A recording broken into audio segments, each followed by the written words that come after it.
एक बहुत बड़ा बोध वाक्य है, रास्ता चलने से कटता है, बातों से नहीं। तो कैसे सुनो, महाराज जो कहे सुनो पर मानो मत। महाराज जो कहे सो सुनो पर मानो मत। मैंने कहा क्यों? बोले अपन को संसार में रहने, अपन को संसार में रहना है। आप कहोगे हम सुनेंगे तब तक तो ठीक है, मान लेंगे तो हम संसार में कहाँ रहेंगे, मोक्ष मिल जाएगा। और हम लोग मोक्ष चले जाएंगे तो आपकी व्यवस्था कौन संभालेगा? इसलिए अपने को संसार में रहना है, मोक्ष नहीं जाना। इसलिए महाराज जो कहे सो सुनो, मानो मत, है ना। आप लोग भी ऐसे तो नहीं? महाराज जी सब भगवान बन जाएंगे तो पूजा कौन करेगा? इसलिए हम लोग तो उतरे ही हैं, आपको सुनते हैं। मानने की गलती हम लोग इस जीवन में नहीं करते। संत कहते हैं ऐसी अवधारणा से जब तक ग्रसित रहोगे दुख के पात्र बने रहोगे। अगर अपने दुखों को दूर करना है तो अपनी यात्रा को आगे बढ़ाना होगा, धर्म के पथ पर चलना होगा। जब हम चलेंगे तभी पहुंचेंगे। मैं इसे भी एक शुभ लक्षण, रास्ते पर चलता था उस पर विराम लगा दिया। अब मेरा रास्ता यह है, जो प्रभु का रास्ता है वही रास्ता है। मेरी मंजिल प्रभु, मेरे मार्ग प्रभु, मेरा आदर्श प्रभु और मेरी दृष्टि प्रभु। अगर इतना कुछ हो गया तो अपन अपने जीवन में बहुत कुछ पा सकते हैं। हम विपरीत पथ पर जाने से बचे, उन मार्ग की ओर न बढ़े। ये भी हमारे जीवन के, कल मैंने आप सबसे कुलाचार की बात की थी। 4 बातें, आचार और सदाचार। कुलाचार प्रारंभिक भूमिका है।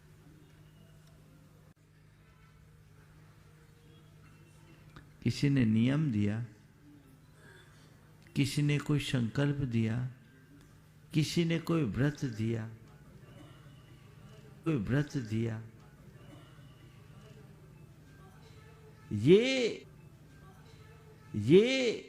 जन्मजात संस्कार के रूप में प्रतिष्ठापित हो गया। कुल क्रमागत संस्कार के रूप में जीवन में जुड़ गया। इसी तरह ऐसे ही अन्य आचार मेरे जीवन में जो ढले पले हैं वे सब कुलाचार की श्रेणी में आते हैं। और ये कुलाचार जीवन में होना चाहिए।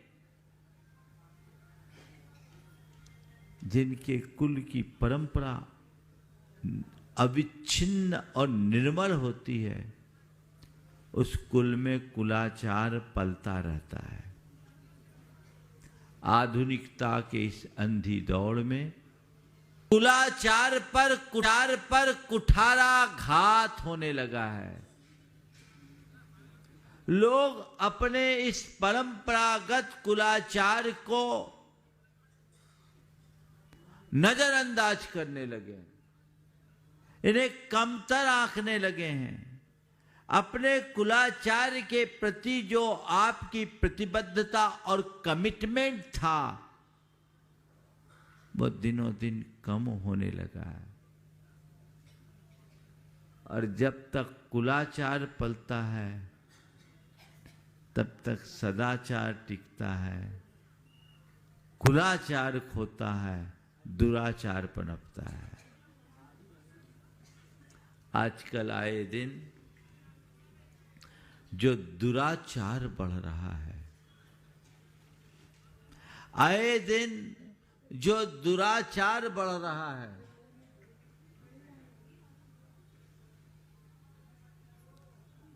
वो क्यों बढ़ रहा है? कुलाचार की प्रतिबद्धता कम होने के कारण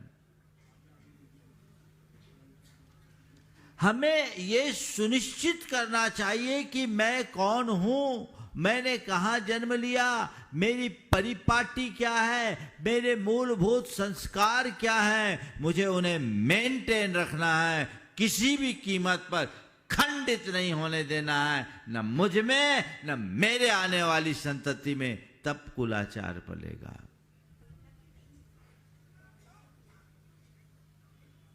है आजकल आपके यहां ऐसी प्रतिबद्धता? मुझे याद है, मैं बहुत छोटा था, सब्जी लेने गया, एक रोज मैं प्याज ले आया, उससे पहले कभी प्याज आया नहीं, प्याज ले आया और प्याज लाने के बाद मुझे भारी डांट पड़ी, थोड़ी पिटाई भी हुई।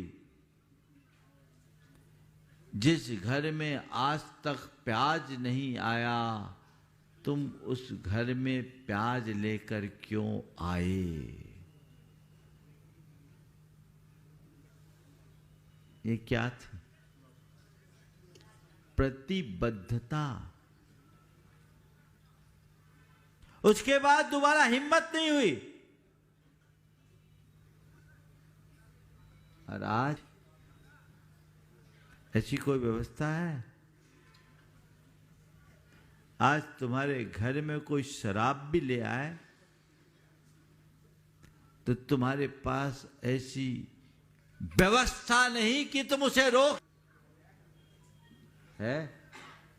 सब प्रकार के अभक्ष्य पदार्थ आज आपके घरों के फ्रिज में आने लगे हैं, मिलेंगे। क्या है? कुरल काव्य में लिखा है, भूमि की उर्वरता का पता उसमें उगने वाली फसल से लगता है। भूमि की उर्वरता का पता उसमें उगने वाली फसल से लगता है, मनुष्य के आचरण से उसके कुल का पता चलता है।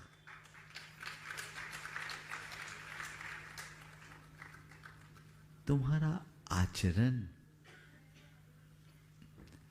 शुद्ध होना चाहिए, पवित्र होना चाहिए, परिष्कृत होना चाहिए, निर्मल होना चाहिए। ऐसी प्रतिबद्धता अपने मन में जगाइए। क्यों कर हम इसे खोए? इस दुर्लभ परिपाटी को हम क्यों नष्ट करें? कभी मन में ऐसा भाव आता है? आप लोग जैन धर्म की प्रभावना चाहते हो कि नहीं? हाँ, बोलो थोड़ा जम से। अब जैन धर्म की प्रभावना भला कैसे होगी? बोलिए। आप सब जैन धर्म की प्रभावना चाहते हो। जैन धर्म की प्रभावना कब होगी? जब तक जैनत्व सुरक्षित होगा। और आप सबसे मैं कहता हूं, जैनत्व तभी तक सुरक्षित रहेगा जब तक आपका चौका शुद्ध रहेगा। बात समझ में आ रही है क्या? जैनत्व कब तक सुरक्षित रहेगा? जब तक आपका चौका शुद्ध रहेगा। आप ये सुनिश्चित कह सकते हैं कि हमारा चौका पूरी तरह शुद्ध है?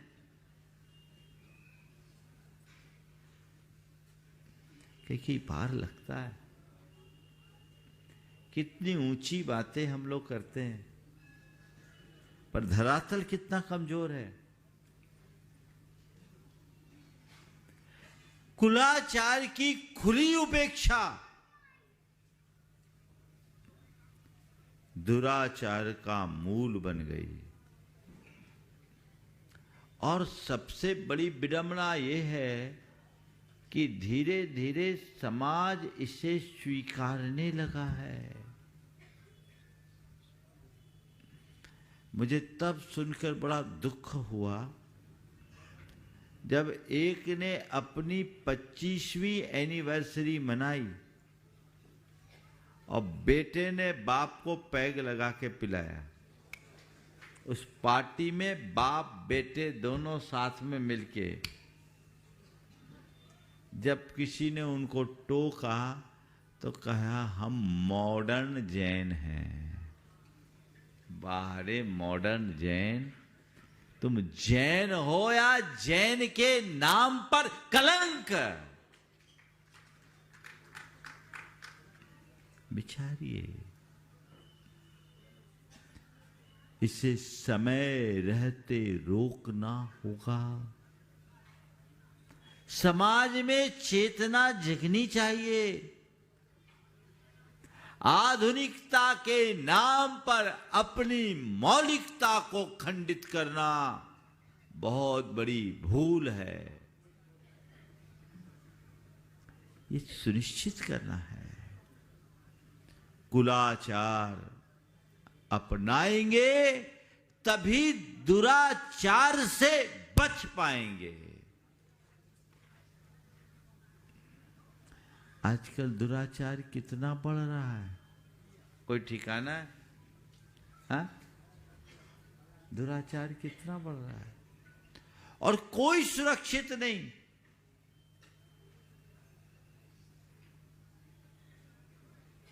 कोई सुरक्षित नहीं।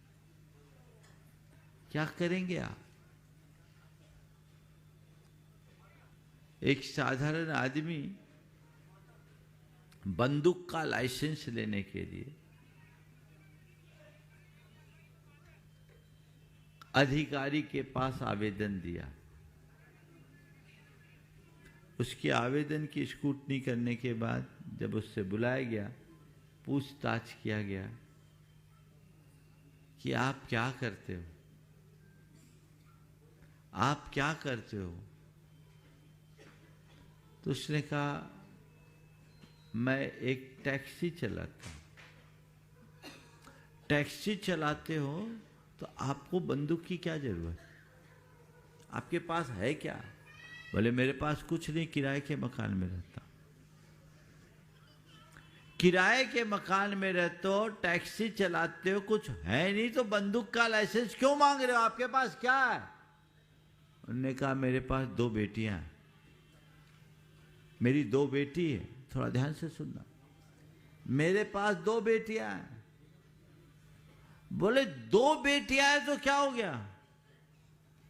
बोले मुझे उनकी हिफाजत के लिए बंदूक का लाइसेंस चाहिए क्योंकि मेरी जवान बेटियां हैं और आजकल देखने में आता है कब किसकी कुदृष्टि किस पर पड़ जाए कोई पता नहीं, इसलिए मैं अपनी बेटियों को सुरक्षित रखना चाहता हूं।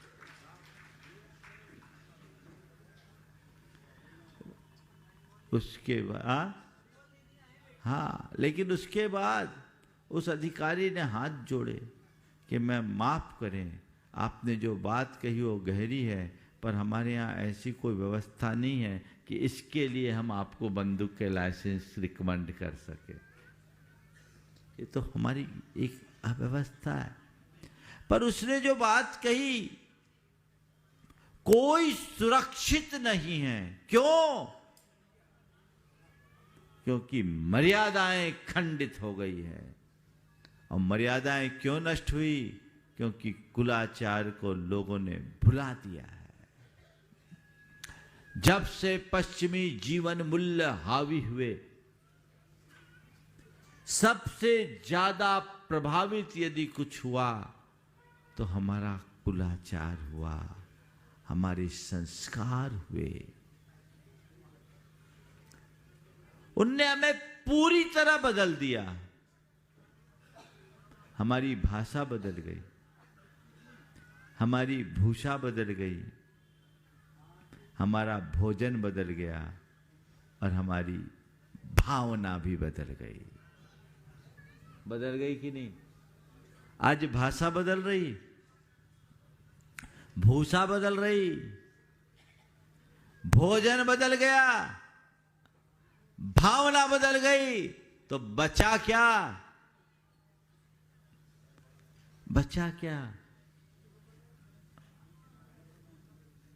बस ऊपर का ढांचा बचा, अंदर का तत्व सब कुछ खो गया। बदलाव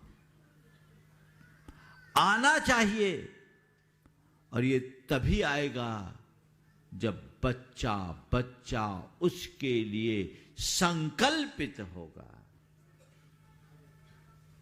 पंचकल्याणक में आप लोग आए, 5-7 दिन तक तो आप लोग बिल्कुल केसरिया केसरिया हो। उसके बाद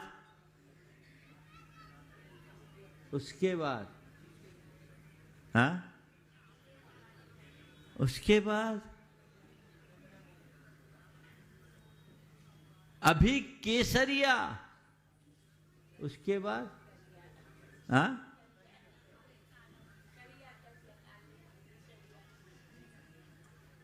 ये जो परिवर्तन है, ये क्यों? पूरा जीवन केसरिया बने, ऐसा रंग चढ़ाइए और अपने मन को इस बात के लिए संकल्पित कर लीजिए, कुलाचार के प्रति पूर्ण प्रतिबद्ध रहूंगा। कर सकते हैं आप? बोलो। इतने बोल रहे, सुन रहे कि सो रहे? बोलो। कुलाचार के प्रति अपनी प्रतिबद्धता आप सुनिश्चित कर सकोगे? बोलो। अहिंसा के प्रचार की प्रतिबद्धता है। इसी इंदौर शहर की एक पुरानी घटना मुझे आज याद आई, जिसे तीर्थंकर पत्रिका के संपादक नेमिचंद जैन ने सार्वजनिक रूप से हमारे सामने कहा भी था और बाद में उसे तीर्थंकर में छापा भी था। आपके इंदौर शहर की एक विधवा महिला ने अपनी जमा पूंजी इकट्ठी करके अपने बेटे को, बेटा ट्रक का कारोबार करता था, एक दिन वो ट्रक देखने के, बेटा तो था नहीं, ट्रक पर उसको एक पर्ची मिली। उस पर्ची में बकरियां और भेड़ों की संख्या लिखी थी और उन्हें कत्ल खाने तक पहुंचाने की बात लिखी थी कि इतनी भेड़ें इतनी बकरियों को यहां से उठाकर यहां पहुंचाना। मां देखी तो हिल गई, फौरन बेटे के पास आई। बोले बेटा ये तू क्या कर रहा? क्या हो गया मां, तू परेशान क्यों? बोले परेशान? मैं तो पागल हूं, तूने कर क्या दिया? क्या हो गया? बोले भेड़ बकरियों को कत्ल खाना पहुंचाने के लिए तूने ट्रक खरीदा और इसके लिए मेरे सारे जेवर जाठी तुमने बेचे, ये क्या कर रहा है? मां हम लोग थोड़ी कुछ कर रहे हैं, हमारा काम तो केवल पहुंचाने का है, हम नहीं पहुंचाएंगे तो कोई और पहुंचाएगा, हमें तो केवल क्या मिल रहा है, इसमें अपनी कमाई हो रही। बोले बेटा मुझे ऐसी कमाई की जरूरत नहीं है, मुझे ऐसी कमाई की जरूरत नहीं है, हम भूखे रहने के लिए तैयार हैं, हम रूखी रोटी खा करके सोने के लिए तैयार हैं, पर इस हिंसा की कमाई से पेट भरना हम कभी नहीं चाहेंगे। तो अभी इसी समय इस गाड़ी को बेच, और जब तक तू गाड़ी नहीं बेचता मेरे अन्न जल का त्याग है। धन है वो मां, उसने उसी समय अपनी गाड़ी बिछवा दी और बेटा भी गाड़ी को बेच दिया और मां के चरणों में शीश रखा कि मां अब तुझे कभी रोना नहीं पड़ेगा, मुझसे गलती हो गई, माफ कर, मैं भटक गया था। ये क्या है? प्रतिबद्धता। किस पर? कुलाचार के प्रति प्रतिबद्धता, कमिटमेंट। काश मां उसे इग्नोर कर देती तो कुछ भी हो सकता था ना। आप इतनी प्रतिबद्धता दिखाने को तैयार हो? बोलो।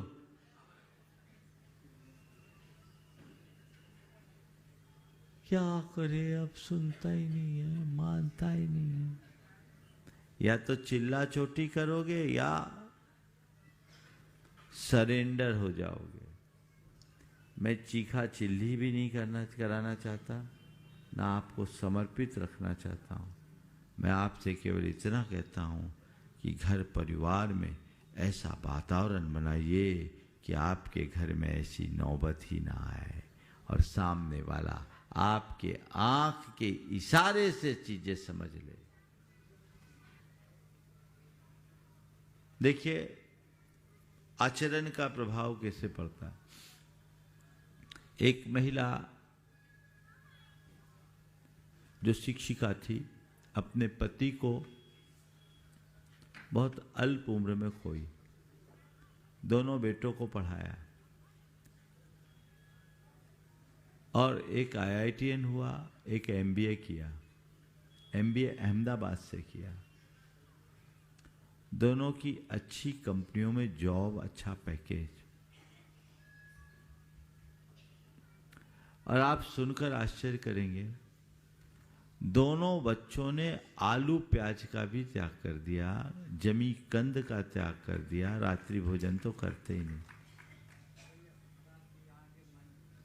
जब मालूम पड़ा, मैंने पूछा ये कैसे? बोला हमारी गुरु हमारी माँ है। हमारी गुरु हमारी माँ है। क्यों? बोले आपकी माँ ने आपको ये सब छोड़ने की प्रेरणा दी? बोले नहीं, माँ ने छोड़ने की प्रेरणा नहीं दी, पर हमने माँ से प्रेरणा पा ली। महाराज हम लोग हॉस्टल में थे, ये सब खाते थे। घर आए, चूंकि वैसी आदत थी, माँ व्रती, माँ हमारे लिए बनाती थी। देखो बहुत गहरी बात बोल रहा हूं, सुनिए। जब भी हम लोग कहते माँ को बनाना पड़ता था, माँ बनाती कुछ कहती नहीं थी, लेकिन जिस दिन माँ को इस तरह की कोई चीज बनानी पड़ती, उस दिन माँ नीरस भोजन करती, कुछ नहीं करती, नीरस भोजन। कई बार तो महाराज केवल पानी रोटी खाई। हम लोगों ने माँ से पूछा भी तो बोले कुछ नहीं, काम करो, मैं अपना काम कर रही हूँ, मेरी तपस्या है, मेरी साधना है, मेरी साधना। महाराज जी हम लोगों ने ऑब्जर्व किया कि माँ ऐसा उसी दिन करते जिस दिन हम लोग कुछ अपनी बात कहते हैं और ऐसी चीज बनाना पड़ता। हम लोगों को बड़ी लज्जा आई, दुख भी हुआ, ग्लानि हुई, और हम दोनों ने तय किया कि धिक्कार है कि हम अपनी शौक के कारण माँ को नीरस भोजन करने को बाध्य कर रहे हैं। जिस माँ ने अपना पेट काट काट कर हमें पाल पोस कर बड़ा किया, पढ़ाया लिखाया, इस योग्य हो गए, बनाया। इतना पढ़ लिख जाने के बाद अपनी माँ को हम अपनी शौक के कारण नीरस भोजन करने के लिए बाध्य करें, ये हम लोगों के लिए उचित नहीं। हम दोनों भाइयों ने आपस में तय किया, तुरंत माँ के चरणों में गए, माँ के चरणों में शीश रखकर माँ से क्षमा मांगा और कहा, माँ हम लोग समझ गए कि आपको क्या तकलीफ है, पर तय मान लो आज से हम आपको कोई तकलीफ नहीं देंगे। जो आपका खाना वही हमारा खाना, हमें अलग से कुछ करने की जरूरत नहीं। बोलो आप ऐसा कर सकती हैं? इतनी क्षमता अपने अंदर उद्घाटित कर सकती हैं? ऐसी मां भी बहुत दुर्लभ हो गई। कितना उच्च आदर्श उपस्थित किया। बच्चों को कुछ कहा नहीं, पर बिना कहे सब कुछ कह दिया। की जगह जो आजकल की माताएं हैं ज्यादातर, धिक्कार है तुम लोगों को, अभी तक अकल नहीं, मैं व्रती हो गई और तुम लोगों को ये खिला सकती है, मेरे से नहीं होगा। चीखा चिल्ली करेंगे, 10 तरह की प्रतिक्रियाएं देंगे, उससे सामने वाला और चिड़चिड़ाएगा, अथवा ज्यादा उदारता का परिचय देंगे। हाँ अब हम क्या करें, वो उसका जीवन है, हमारा जीवन अलग है, व्रती मैं हूँ, वो थोड़ी है, उसको जो करना वो करे, मुझे जो करना है मैं करूं। दोनों अतियां हैं ना। प्रतिबद्धता अंदर होनी चाहिए। यदि तुम में शुद्ध धर्माचार होगा तो तुम सबको सदाचार की प्रेरणा दोगे, सबके लिए सदाचार के प्रेरक बनोगे। तो कुलाचार हो, सदाचार होगा, धर्माचार हो, सबके लिए सदाचार की प्रेरणा होगी। और कुलाचार खोगे तो दुराचार से नहीं बच पाओगे। ये सुनिश्चित करना है। हम लोग बातें तो बड़ी बड़ी करते हैं, लेकिन आचरण कैसा, कुलाचार से विमुखता कैसी। आपके ही इंदौर शहर के एक सज्जन ने मुझसे कहा, वो अपनी बेटी के लिए लड़का देखने के लिए कहीं गए, और जब लड़का देखने के लिए गए, बातचीत की, तो लड़के की माँ ने कहा, हमारा बेटा कभी कभी ड्रिंक लेता है, आपके लिए चलेगा क्या? क्यों भी लाला जी, है ना? अब बताओ, यही है, खोल दो। इन्हीं ने मुझसे कहा, इनने संबंध नहीं किया कि ऐसे घर में तो हम सोच भी नहीं सकते। और बोल कौन रहा है? लड़के की मां। अब बोलो, कहां जाएगा धर्म? कैसे पलेगा धर्माचार? कहां रहेगी धर्म की प्रभावना? भीड़ तो लंबी दिखती है, भारी उपस्थिति दिखती है, लेकिन अंदर हम कितने खोखले हो रहे हैं। इसलिए अपनी सोच बदलिए। जो लोग अपने आप को धर्मी समझते हैं, वे कम से कम अपने घरों में धर्म की प्रतिष्ठा तो बना के रखे। ऐसे आचार व्यवहार से तो अपने आप को बचाए। धर्माचार खंडित नहीं हो, कुलाचार का पालन करिए, दूसरे क्रम में धर्माचार अपनाइए। जो धर्म शास्त्रों में विहित आचरण है, उसे आत्मसात कीजिए। और धर्माचार वैयक्तिक होता है, आप खुद धर्म का आचरण कीजिए, दूसरों पर धर्म मत थोपिए। पर धर्माचारी होने के साथ साथ सदाचारी भी बनिए। बहुत से ऐसे धर्मी दिखते हैं जो सुबह से पूजा पाठ करेंगे, अभक्ष्य भक्षण नहीं करते, रात्रि भोजन के भी त्यागी हैं, शोध का भी भोजन करते हैं। ऐसे लोग मिलेंगे, पर डंडी मारने में नहीं चूकते, मिलावट में नहीं चूकते, किसी की अमानत में खयानत करने में नहीं चूकते, चोरी चमारी से दूरी नहीं रखते, और अनैतिक संबंधों में संलिप्त रहते हैं। अब बोलिए, वे सदाचारी हैं या कुल दुराचारी? दिखने को धर्मी है, सब उन्हें धर्मी कहते हैं, लेकिन है क्या? दुराचारी। मैं एक स्थान पर था, एक सज्जन बहुत दुखी होकर आए। उनने अपनी बेटी का विवाह किया और महीने भर में बेटी घर लौट आई। बेटी कह रही है कि मैं मर जाना पसंद करूंगी पर उस घर में नहीं जाऊंगी। पिता ने कहा कि महाराज आप मार्गदर्शन दीजिए, मैं क्या करूं, मैं भी अब बेटी को वहां भेजना नहीं चाहता। मैंने पूछा मामला क्या है? बोला महाराज हमने अपनी बेटी की शादी अमुक के यहाँ की, नामचीन व्यक्ति था, पर महाराज शादी तो कर दी, लेकिन आपको क्या बताऊं,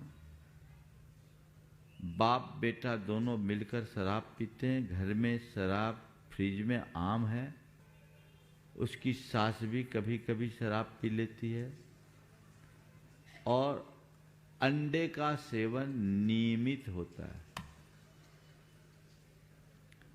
महाराज जब बेटी गई ये सब देखा, तो आप तो मेरी बेटी को जानते हो, बड़ी धर्मात्मा परिवार की और बेटी खुद धार्मिक, तो एकदम हतप्रभ रह गए कि ये सब क्या है। बेटी ने प्रतिवाद किया, ये अपने घर के अनुकूल नहीं है, जैन कुल के अनुकूल नहीं है, तो उसे सीधा कह दिया गया ये हमारी लाइफ स्टाइल है, ये हमारी अपनी चॉइस है, तुमको एडजस्ट करना हो तो एडजस्ट करो, नहीं तो अपना रास्ता नापो। महाराज बेटी स्तब्ध रह गई, उसे खाया भी नहीं गया, कुछ खाई पी नहीं। फोन किया महाराज, हम उसे अपने उन लोगों से बातचीत की कि ये सब क्या है। महाराज वो सुनने को तैयार नहीं। बेटी को नहीं खाना है तो नहीं खाए, हम उसको फोर्स नहीं करेंगे, पर हम अपनी लाइफ स्टाइल में किसी तरह का इंटरफेरेंस नहीं चाहेंगे। समाज के एक प्रतिष्ठित व्यक्ति, मैंने उससे पूछा भैया ये सब तुमने पता क्यों नहीं लगाया, विवाह कैसे कर दिया? बोले महाराज क्या पता लगाते, हमने देखा समाज के प्रमुख व्यक्ति हैं, दान धर्म करते हैं, सब मंचों में प्रमुखता से स्थान रखते हैं, सारे कमेटियों में इनका स्थान है। हम कल्पना भी नहीं कर सकते थे कि ऐसा अग्रणी भूमिका में रहने वाले व्यक्ति के घर का हाल ऐसा होगा। अंततः मुझसे भी कहा, तो हमने कहा ऐसे घर में लड़की को रखने से अच्छा तो दूर ही रहना है। लड़की घर आ गई। ये उदाहरण मैं आपको दे रहा हूं, ये हमारे समाज की तस्वीर है। हालांकि ऐसे लोग अपवाद स्वरूप हैं, ज़्यादा लोग नहीं हैं, पर हमें इन्हें इग्नोर नहीं करना चाहिए, क्योंकि सफ़ेद चादर पे छोटा सा दाग भी आंखों को चुभता है। हमें इस दाग को मिटाना है और समाज की चादर पवित्र बनानी है। सावचेत होइए, सजग रहिए, सावधानी के साथ जीवन व्यवहार को आगे बढ़ाइए, तब कहीं हम कुछ कर पाएंगे। बातें बड़ी बड़ी हो जाए और आचरण खोखला हो तो हम कहीं के नहीं रहेंगे। अपने आचरण को पवित्र बनाना, आचरण के प्रति प्रतिबद्धता रखना हमारी सबसे बड़ी प्राथमिकता होनी चाहिए, सर्वोच्च प्राथमिकता होनी चाहिए। ये प्राथमिकता आ गई तो हमारे जीवन का काया पलट होगा, हम सब कुछ अर्जित कर पाएंगे, अन्यथा सब गड़बड़ा जाएगा। तो कुलाचार अपनाना है, दुराचार से बचना है, धर्माचारी बनना है, सदाचार के साथ रहना है। यदि इन्हें हम अपनाएंगे सुनिश्चित तौर पर अपने जीवन को बेहतर बनाएंगे, सबका जीवन बेहतर बने, सबका मंगल और कल्याण हो। इस भाव से चूँकि आज विशेष कार्यक्रम है। पंच कल्याणक की जो कल्याण की वास्तविक प्रक्रिया है वो तो दीक्षा के बाद ही होती है।